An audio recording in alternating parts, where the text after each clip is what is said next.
당신은 지옥에 가기 싫어서 예수님을 믿는가? 천국에 가려고 예수님을 믿는가? 같은 질문일 수 있지만 당신이 어느 쪽이냐에 따라 당신이 믿는 하나님은 달라진다. 만약 당신이 지옥에 가기 싫어서 예수님을 믿는다면 당신이 믿는 하나님은 믿지 않는 자들을 위해 지옥을 만든 무서운 분이다. 반대로 당신이 천국에 가려고 예수님을 믿는다면 당신이 믿는 하나님은 나를 위해 천국을 예비하신 사랑의 하나님이 된다. 이처럼 어떤 동기에 의해서 예수님을 믿느냐에 따라 내가 섬기는 하나님은 전혀 다른 분이 된다. 물론 하나님께는 두 가지 면이 다 있으시다. 자신을 믿는 자들을 위해 천국을 예비하신 사랑의 하나님도 맞고, 믿지 않는 자들을 위해 지옥을 만든 두려운 하나님도 맞다. 사랑의 하나님 또는 무서운 하나님 둘 다 맞는 것이지 한쪽으로만 치우친 신앙은 문제가 된다. 하지만 분명한 것은 하나님은 우리 모든 사람이 구원받아 천국 가기를 원하시지 믿지 않는 자들을 지옥에 보내고 속 시원해 하시는 분이 아니다. 즉 우리는 천국을 소망하며 사랑의 하나님을 믿어야 한다. 중세시대 단테의 신곡은 당시 사람들에게 센세이션을 일으켰다.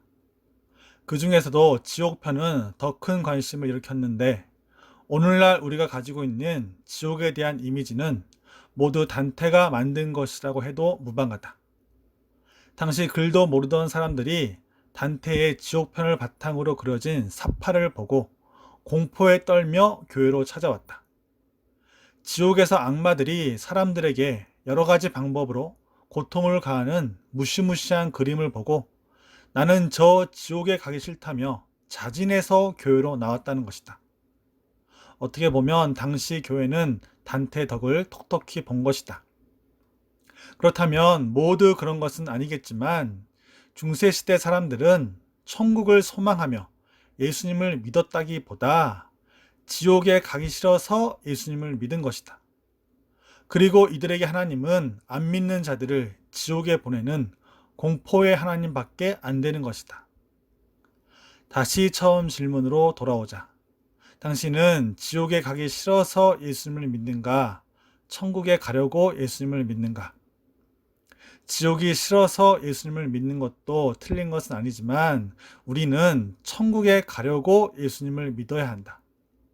다시 말해서 지옥을 만든 공포의 두려운 하나님이 아니라 나를 위해 천국을 예비하신 사랑의 하나님을 믿는 것이 옳다는 것이다. 만약 당신의 자녀가 시험에 100점 받은 이유가 그 점수를 보고 기뻐하며 선물을 사주는 부모가 아니라 회초리를 들고 왜 100점을 못 받았냐고 화를 내는 부모가 무서워서라면 당신의 마음이 얼마나 아프겠는가. 우리가 하나님을 믿고 섬기는 이유는 나를 위해 천국을 예비하신 하나님이 사랑이시기 때문이다. 결코 지옥을 만드신 하나님이 무서워서가 아니다. 이 두 가지가 같은 것이라고도 할 수 있지만 엄연히 다르다. 우리가 신앙생활을 열심히 하는 동기가 지옥을 만든 공포의 하나님이 아닌 천국을 예비하신 사랑의 하나님이 되도록 하자.